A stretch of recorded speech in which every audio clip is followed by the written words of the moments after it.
Espiritualidade no mundo do trabalho, o nosso fórum Segunda Opinião, fórum de reflexão bíblica e teológica da Igreja Batista de Água Branca. Este é o nosso 5º encontro e o nosso tema para essa noite é possível ser espiritual no mundo do trabalho? A relação entre espiritualidade e cultura secular. E eu quero basear a minha argumentação dessa noite em 5 fundamentos. Ou 5 conceitos. O conceito chamado na teologia de mandato cultural. O segundo conceito do Paul Tillich, de teonomia. Terceiro conceito, também do Paul Tillich, o conceito de princípio protestante. Quarto conceito, a teologia da missão integral. E quinto conceito, o conceito reformado de vocação. Então, vamos por partes. O mandato cultural. Nós temos uma tradição religiosa e filosófica que vincula muito mais propriamente o trabalho a uma maldição. O trabalho é uma coisa ruim. O trabalho é um mal necessário.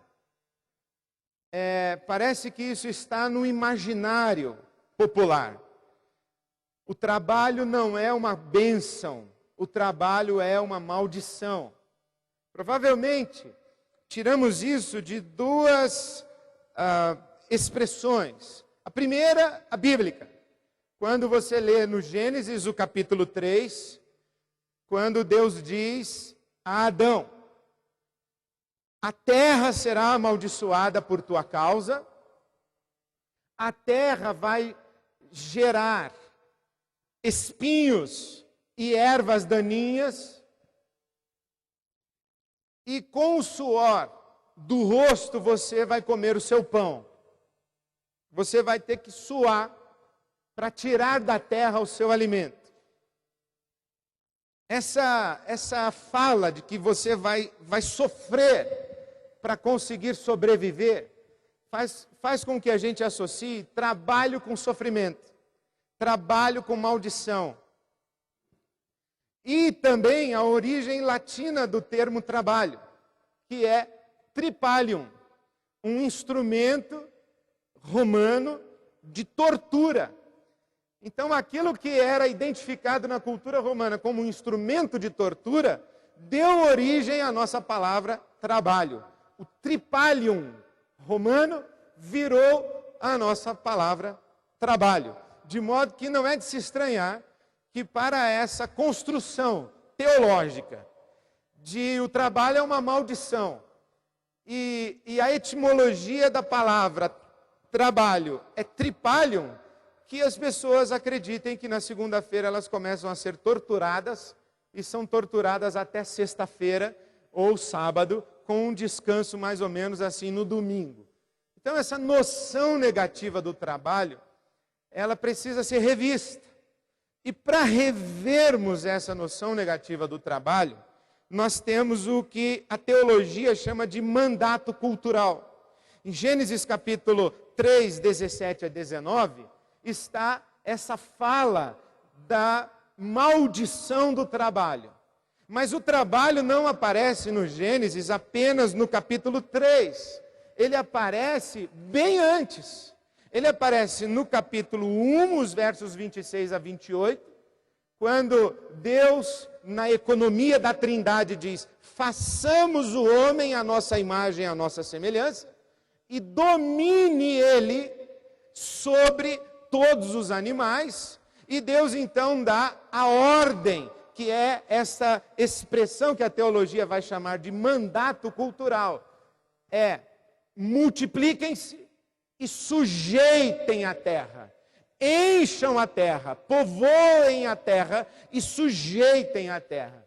Essa ideia de que assim como o universo físico foi ordenado por Deus, a lua, o sol, a terra, dentro da cosmologia do Gênesis, a lua, o sol, a terra, as estrelas, noite, dia, as estações, os movimentos dos astros no céu. Esse universo físico foi ordenado por Deus. Mas o universo social na terra é uma responsabilidade humana. É isso que se chama de mandato cultural. Povoar a terra e sujeitar a criação. De modo que o ser humano é visto como um coparticipante com Deus na gestão da sua criação. É isso que é o mandato cultural. E Gênesis 2,15 diz que Deus criou homem e mulher e os colocou num jardim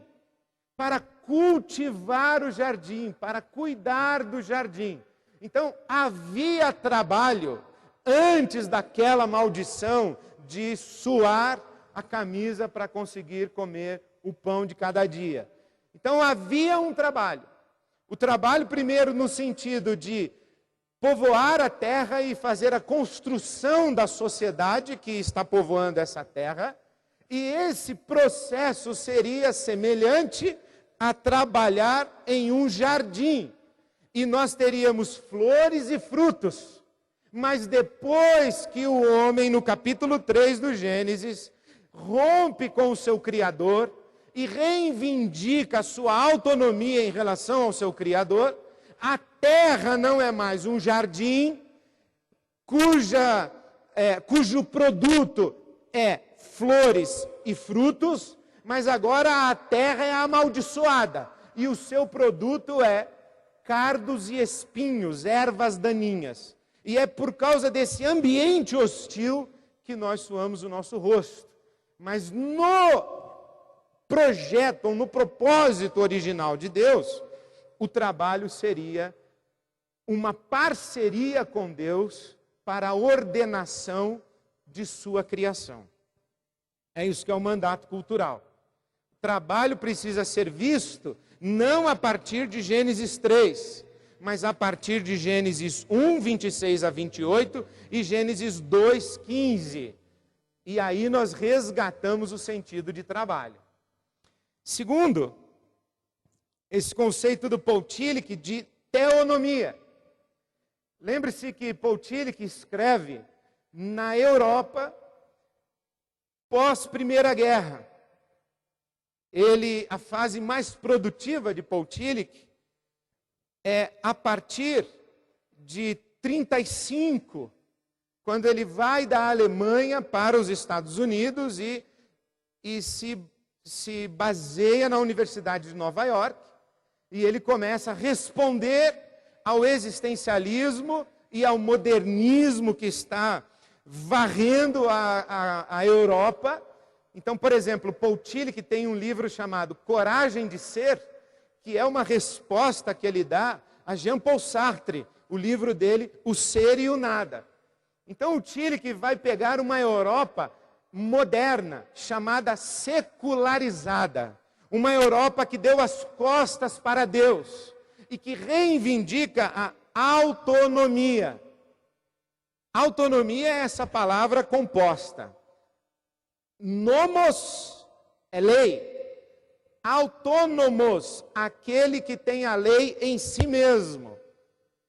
Hétero é outro, aquele que tem a lei em outro. Então o Paul Tillich diz o seguinte, que a Europa está tensionada na modernidade, entre a autonomia e a heteronomia. A autonomia da ciência e da secularização. O que é secularização? É o processo de tirar Deus do cenário de debate e da arena de construção do mundo social. Deus está fora. O ser humano é a medida de todas as coisas, ele é o centro de todas as coisas, então o ser humano reivindica a sua autonomia. E ao mesmo tempo existe a heteronomia, que é o quê? A religião. A religião está dizendo, temos que fazer o que Deus manda, mas a lei está em Deus, não está no homem. O Tillich vai dizer o seguinte, nem a autonomia, nem a heteronomia. Nós vamos ficar com a teonomia. E ele diz o seguinte, que a teonomia é como se a lei tem origem em Deus, mas ela encontra eco no coração humano. De tal maneira que o ser humano, no seu vínculo com Deus, ele não sabe mais se aquilo é de Deus ou é dele. Até porque ele, ser humano criado à imagem e semelhança de Deus, esse entranhamento entre o divino e o humano, fazem com que este ser humano sustentado, vinculado, afetado, soprado por Deus, ele coopere com Deus. Para o Paul Tillich, no conceito de teonomia, Deus e o homem são parceiros na construção do universo social, na construção da realidade. Por quê? Por causa de um conceito muito importante do Paul Tillich. O Paul Tillich não acha, o que é importante para nós, que Deus é um ser ao lado de outros seres. O Paul Tillich diz que Deus é o ser em si, que sustenta todos os seres. Nada existe fora de Deus. Nada existe autônomo em relação a Deus. Nada existe fora do sopro divino. Nada existe sem que seja afetado por Deus. E isso para nós cristãos é muito óbvio. Lembre-se o que o apóstolo Paulo disse em Atos 17, lá em Atenas. Em Deus nós somos, nos movemos e existimos. Nele vivemos, nos movemos e existimos. Digamos assim, nós boiamos em Deus. Deus tudo interpenetra. E Tiago vai dizer no capítulo 1 que toda boa dádiva provém de Deus. Portanto, esse conceito de teonomia diz o seguinte: não há nada de bom que o homem faça, que ele não faça porque Deus atua nele, ser humano. Não é possível ao ser humano existir fora de Deus. É possível existir sem consciência de Deus. É possível existir em rebelião a Deus, mas não é possível existir fora de Deus, porque fora de Deus não existe nada. Então Deus a tudo anima, e toda a beleza que há no universo, e toda a beleza que há na ação humana, ela tem inspiração divina. Em outras palavras, para o Paul Tillich, a penicilina é resultado da ação divina e da ação humana. Um quadro de Picasso é resultado da ação divina e da ação humana. Principalmente quando aquilo que o ser humano faz, ele faz em resposta ao absurdo da existência. Lembra-se que o conceito de espiritualidade que nós estamos usando aqui é esse confronto entre a finitude e a eternidade. Quando o ser humano chega no finito e percebe que existe uma transcendência, aqui ele descobre a sua espiritualidade. Quando ele percebe o absurdo do finito e se abre para o infinito, quando ele olha para a realidade, ele diz assim: isso não é admissível. E ele reage a isso que não é admissível. Isso demonstra que ele é um ser espiritual. E essa capacidade de reação ao que não é admissível, o Paul Tillich vai dizer, é expressão da ação divina na pessoa humana, mesmo que essa pessoa não tenha consciência disso. Então, quando, por exemplo, os cientistas olham para uma peste bubônica, para uma febre amarela, e eles reagem dizendo, não é possível. Quando a ciência busca o que nós estamos chamando de progresso, esse desenvolvimento, exemplo simples, a estatística dizia que a expectativa de vida de um ser humano em 1940 não passava de 35 anos. Hoje, nós já começamos a ouvir mais e mais que tem gente vivendo mais de 100. E a população está não apenas envelhecendo, mas ganhando longevidade. O Tillich está dizendo, olha, isso não veio nem do inferno e nem do finito. É uma expressão de Deus. E eu já falei aqui, e repito, quando o poeta olha para a seca do Nordeste e diz, quando olhei a terra ardendo, qual fogueira de São João, eu perguntei a Deus do céu, por que tamanha judiação? O Paul Tillich vai dizer, isso é espiritual. Essa poesia é cheia de espiritualidade. Por quê? Porque se rebela contra aquilo que não deve ser, que não pode ser, e que não podemos admitir que seja. E tudo que nós fazemos em resposta ao que não podemos admitir no mundo, é resultado desta ação de Deus na pessoa humana. Eu acho isso extraordinário, eu acho isso lindo. Por exemplo, o Paul Tillich vai dizer o seguinte, que toda ação revolucionária é uma ação espiritual. Todo ato de rebeldia contra a injustiça é uma ação espiritual. Os métodos da revolução a gente discute, mas o fato de um sujeito perceber a mortalidade infantil, perceber a exploração do trabalhador, perceber a injustiça da estrutura social, perceber o abismo social e econômico que existe na sua terra e se rebelar contra isso, isso é um ato extremamente espiritual. Porque nenhum ser humano pode se conformar com criança morrendo, com pobre sendo explorado e com gente morrendo de fome. Então isso é espiritual. Conta-se, por exemplo, não sei se é verdade, que o Picasso, quando pintou o Guernica, que é aquele quadro todo recortado, estilo Picasso, que é o cenário da guerra, dos corpos mutilados, que ele está olhando para o seu quadro e atrás dele 2 generais.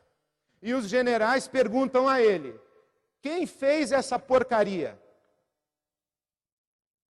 Ao que o Pablo Picasso teria respondido, os senhores fizeram, eu só pintei. Os senhores fizeram, eu só retratei. E retratei porque é inadmissível que alguém não registre essa barbaridade. E registrei essa barbaridade para que ela não se repita. Então o Tillich vai dizer, isso é um ato espiritual. Isso é Deus e o homem agindo. Quando o homem, quando o ser humano, quando a pessoa humana faz o que deve fazer, é porque Deus agiu nela. É porque ela recebeu de Deus a inspiração e Deus é a sua fonte para que ela o tivesse feito. Esse é o princípio de teonomia. Terceiro conceito do Tillich é o conceito de princípio protestante. E aqui ele vai fazer uma distinção entre o que ele chama de substância católica e princípio protestante. Na substância católica, Deus se faz presente nos elementos próprios da religião. No templo, no clero, nos sacramentos, na Bíblia, na missa, na Eucaristia.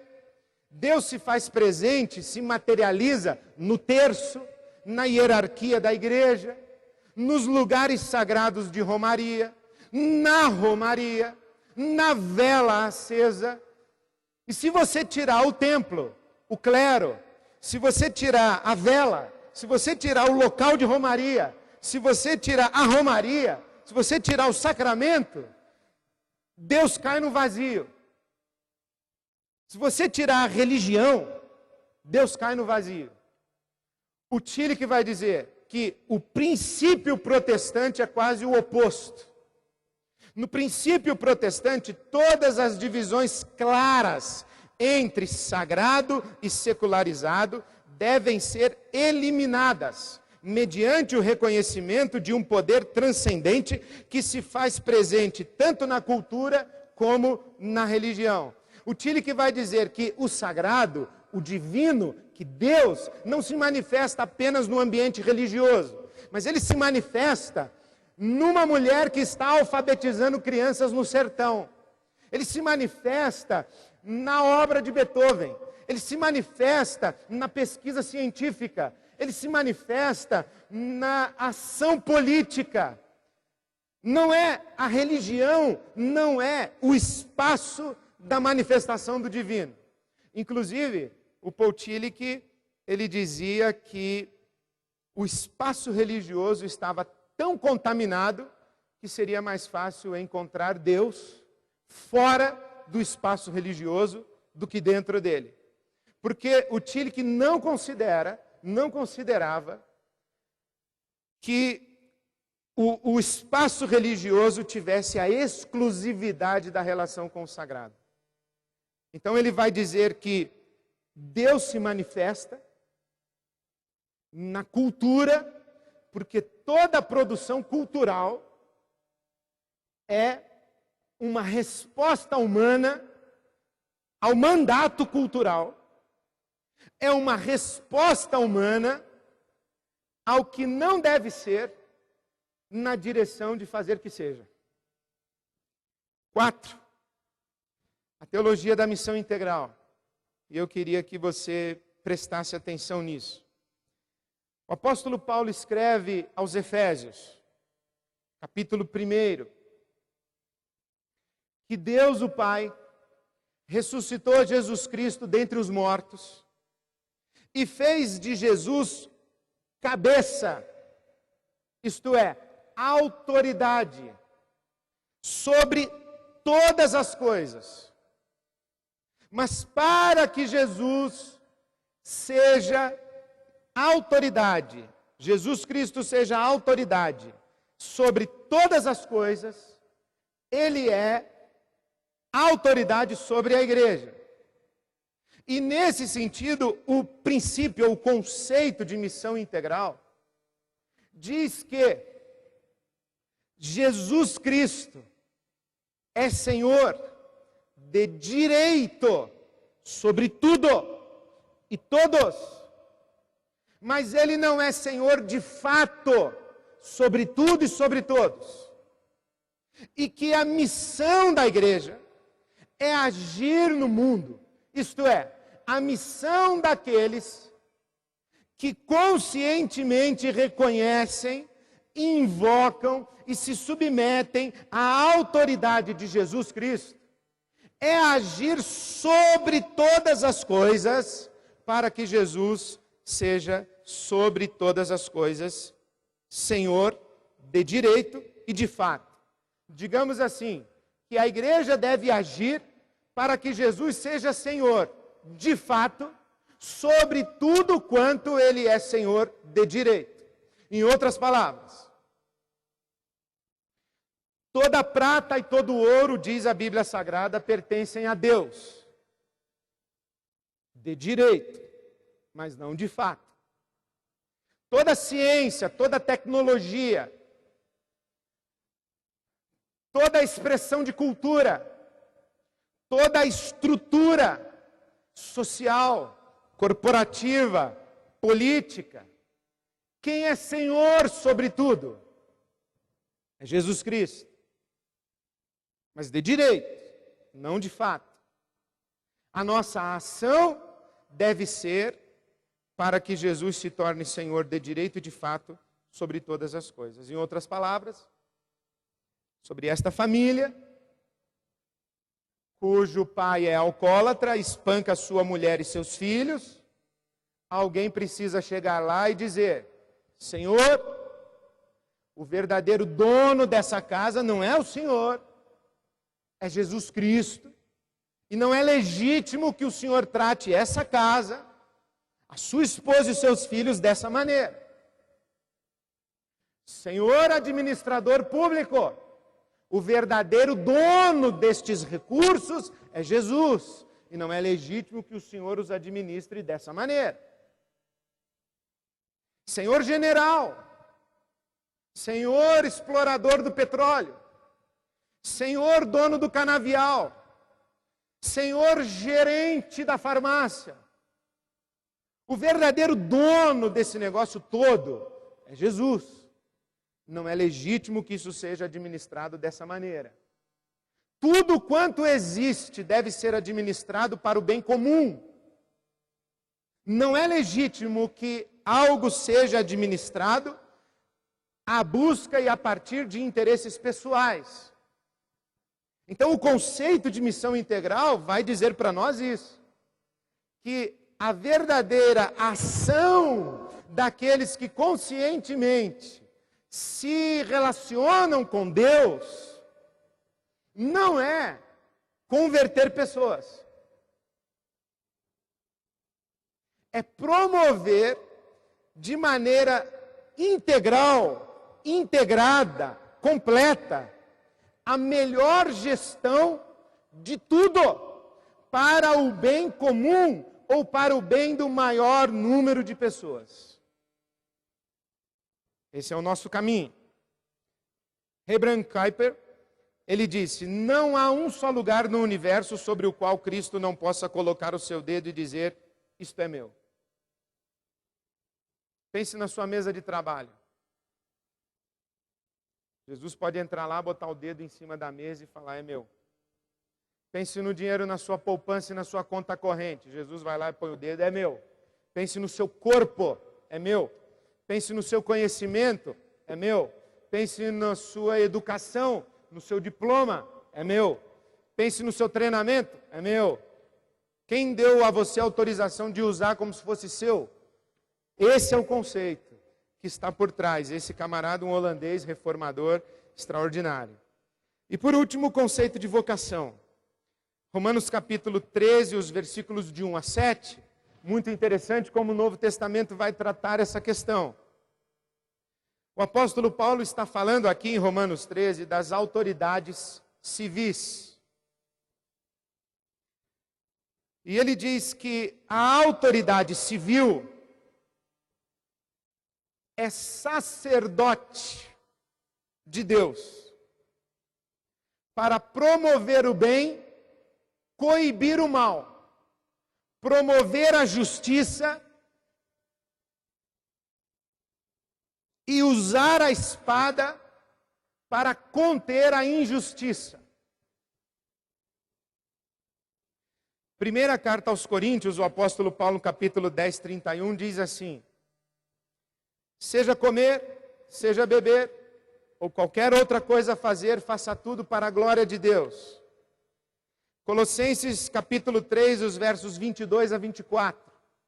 O apóstolo Paulo encoraja, adverte, instrui a todo trabalhador que trabalhe com a consciência de que está servindo a Jesus Cristo e não ao seu patrão. De modo que, com a reforma protestante, houve um resgate do conceito de vocação.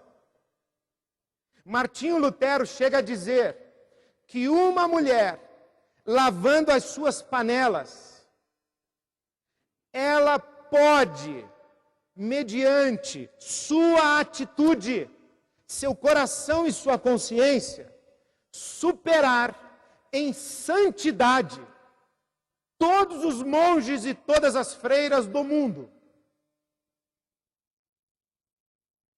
Por quê? Porque vocação, dentro desse conceito da reforma protestante, não é algo para clérigo. Vocação é a ação em resposta ao mandato cultural, encher a terra e sujeitar a terra, construir uma sociedade de bem comum, de justiça e paz. Tudo quanto nós fazemos, cooperando para que isso aconteça, é tão sagrado quanto lá em 1595 se considerava sagrado o padre ou pároco que oficiava a missa. Dar aula de matemática, explorar uma mina de carvão, organizar trabalhadores em sindicato, levantar prédios e pontes, colocar ar-condicionado na escola. Tudo isso é expressão do mandato cultural.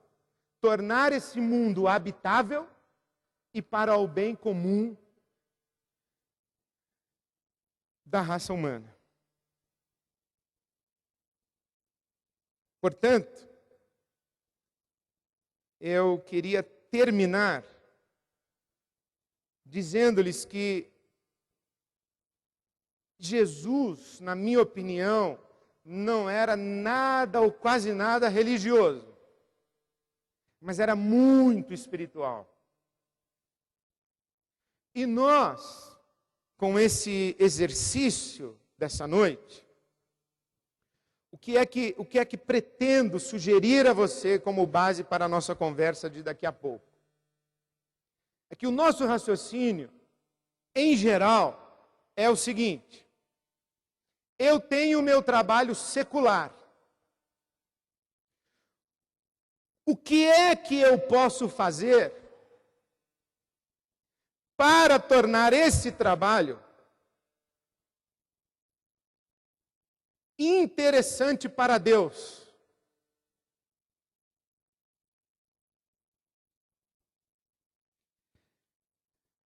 Por exemplo, eu sou dentista e eu dedico meu dia a procedimentos odontológicos.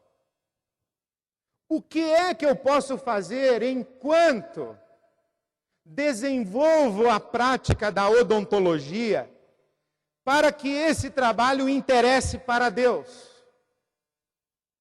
Então nós construímos as nossas teorias. Coloque uma Bíblia na sala de espera. Coloque uma televisãozinha com um clipe gospel na sala de espera. Coloque no seu consultório revistas evangélicas, folhetos evangelísticos. Aproveite enquanto o seu paciente está de boca aberta e fale de Jesus para ele. Evangelize-o. Seja honesto. Utilize o melhor material que você puder a partir do preço que você cobra e do público que você atende. Não seja desonesto com o seu paciente. Dê testemunho que você é crente. E com esse testemunho assim da sua honestidade, que a pessoa vai ver que você é uma pessoa fora de série, você aproveita para falar de Jesus para ela. Essa é a visão que a gente tem de como é que a gente é espiritual no mundo do trabalho. O que eu quero insistir é que tudo isso que eu falei responde à pergunta: como ser religioso no mundo do trabalho? Mas não necessariamente responde à pergunta a respeito da espiritualidade no mundo do trabalho. Eu estava tentando ensinar essas coisas para um grupo de profissionais há um mês, num congresso. E quando eu terminei de falar tudo que eu tinha que falar, um senhor se aproximou de mim com toda a boa intenção, que eu não quero questionar e nem criticar, eu só quero fazer o paralelo de compreensão. E disse assim para mim: pastor, tudo isso que o senhor falou eu faço. Eu disse: é mesmo? Como é que você faz? Lá na empresa onde eu trabalho, eu reuni os evangélicos e nós organizamos a festa de Natal da empresa todo ano. E temos uma reunião de oração na hora do almoço já há muitos anos. E a nossa festa de Natal dos evangélicos, lá no nosso trabalho, ela é esperada e aguardada. E os diretores da empresa me chamam e dizem: e esse ano vocês evangélicos não vão organizar a festa de Natal? E eu falei: ah, que bom, meu irmão. Deus te abençoe, abençoe a sua festa de Natal, abençoe o seu grupo de oração. E não falei, não era bem o que eu queria falar, mas falei com honestidade. Eu desejo mesmo que Deus abençoe a festa de Natal, o grupo de oração, a reunião dos evangélicos dentro da empresa, mas não é isso que nós estamos falando aqui. Não é como que eu transformo a minha atividade como engenheiro em alguma coisa que seja interessante para Deus. Que elementos eu tenho que trazer e que eu aprendo na igreja e que eu trago para o meu ambiente de trabalho, que eu vou buscar lá na igreja e eu trago para o meu ambiente de trabalho, para fazer com que esse trabalho aqui seja interessante para Deus. O que eu quero responder exatamente para você, como que você transforma o seu trabalho de engenheiro interessante para Deus? Sendo um ótimo engenheiro. Como que você transforma a sua aula de matemática num trabalho para Deus? Dando uma excelente aula de matemática. Nós achamos o seguinte, que se a gente vai ao ambiente de trabalho e não leva a religião, isso não foi servir a Deus. Agora, se a gente resgata que Deus disse assim, meus filhos, construam uma ordem social justa e pacífica e trabalhem para que a terra produza fruto que alimente a todos. Trabalhe para atenuar o sofrimento de todos nessa terra que tem ervas daninhas.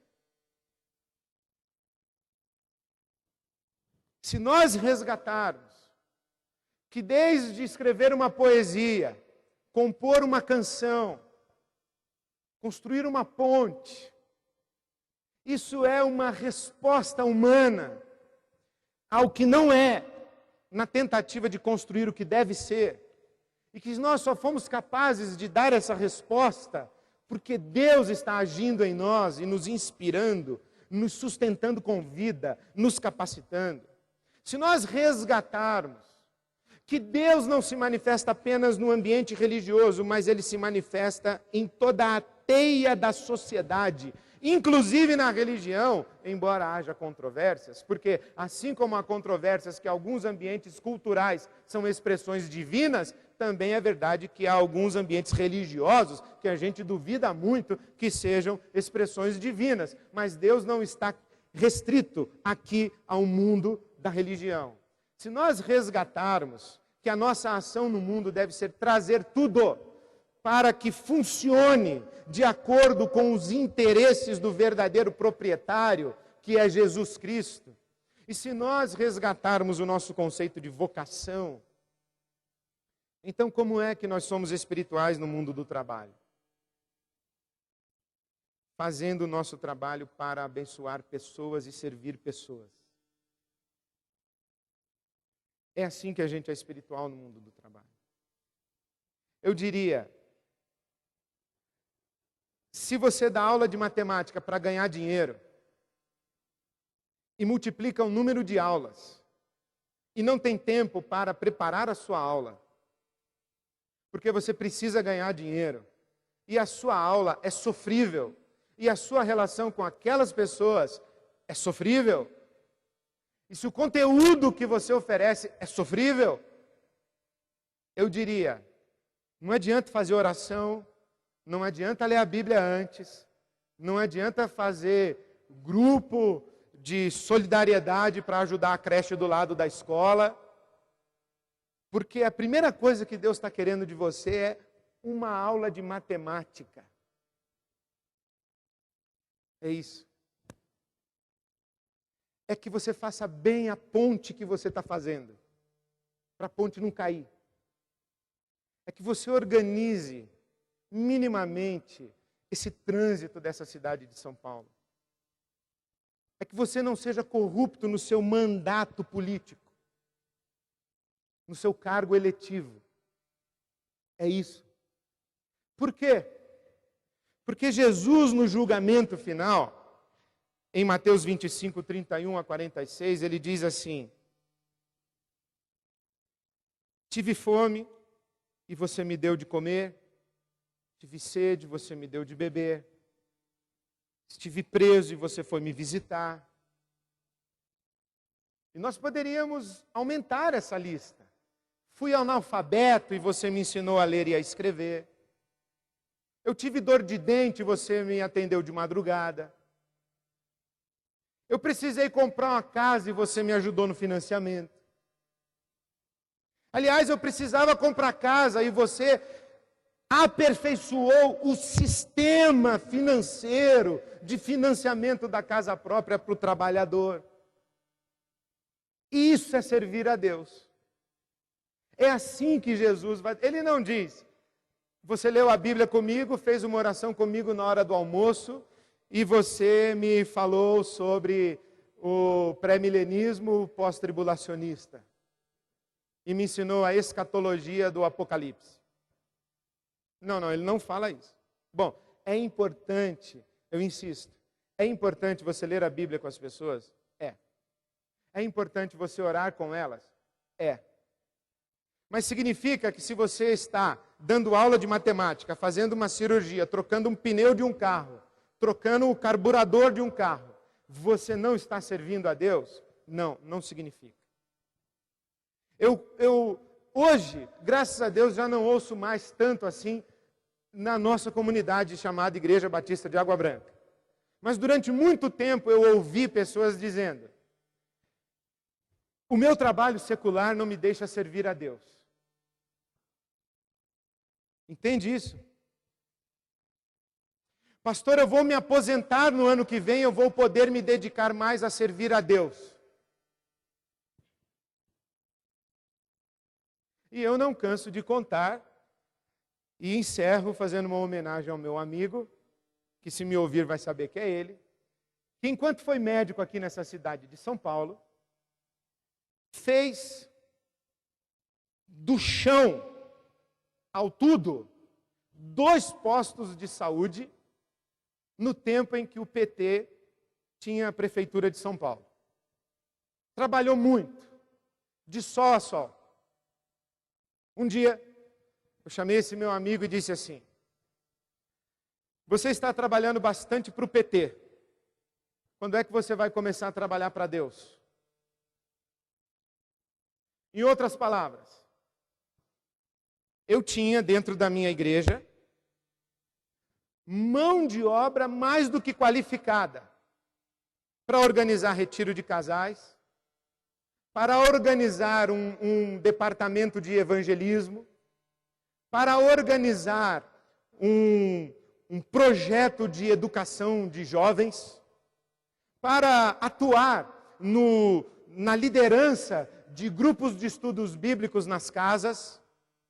Mas eu não podia contar com esse homem, porque ele estava trabalhando para fazer posto de saúde para o PT. Então eu fui lá e disse assim: companheiro, quando é que você vai parar de trabalhar para o PT e vai começar a trabalhar para Deus?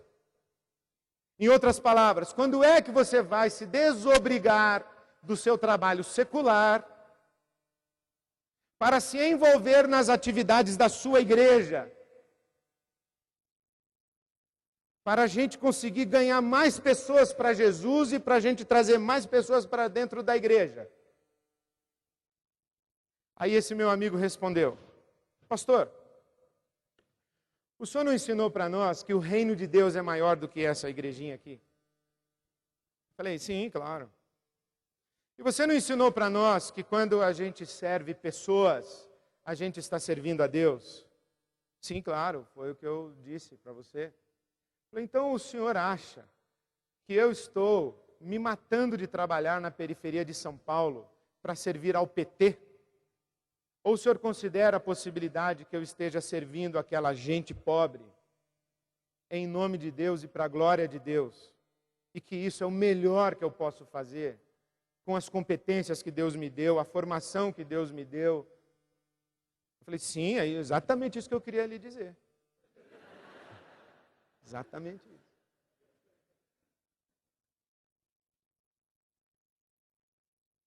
Agora, pasmem os senhores.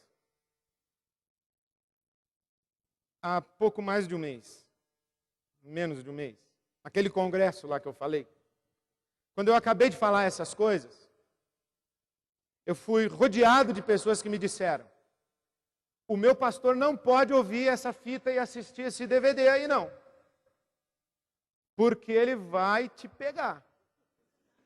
Você está esvaziando a igreja. Você está conspirando contra a igreja. Nunca me ensinaram isso. E, infelizmente, pode ser verdade. Porque na nossa cabeça, servir a Deus é algo que a gente faz na igreja e dentro do espaço religioso. O que nós precisamos é resgatar que o que é espiritual no seu trabalho? O seu trabalho. É o seu trabalho. É muito mais o como você faz do que o que você faz. Até porque, como disse Martinho Lutero, de fato, uma senhora lavando as suas panelas pode superar em muito, em santidade, a ação de muitos pastores, bispos, apóstolos, monges e freiras do mundo inteiro. Porque quando a gente está trabalhando para colocar ordem no caos, servindo pessoas como quem serve a Jesus Cristo, e servindo a Jesus Cristo, servindo pessoas, nós estamos trabalhando para Deus. É possível que eu esteja aqui a lhes compartilhar estas coisas trabalhando para mim mesmo. E a senhora que está em casa agora, terminando o jantar, para servir ao seu marido e aos seus filhos, que chegam cansados de um dia de trabalho, esteja servindo a Deus. É muito possível que alguns clérigos que ocupam os púlpitos estejam promovendo o caos. E alguns homens que com um macacão surrado recolhem os lixos de nossas ruas estejam servindo a Deus e promovendo a beleza, a ordem e contribuindo para que esse mundo seja minimamente habitável e muito mais parecido com um jardim do que com uma terra amaldiçoada. Esse é o nosso trabalho. É assim que a gente é espiritual no mundo do trabalho. Portanto, é possível ser espiritual no mundo do trabalho? Sim, é possível. Que Deus nos ajude a sê-lo. Amém.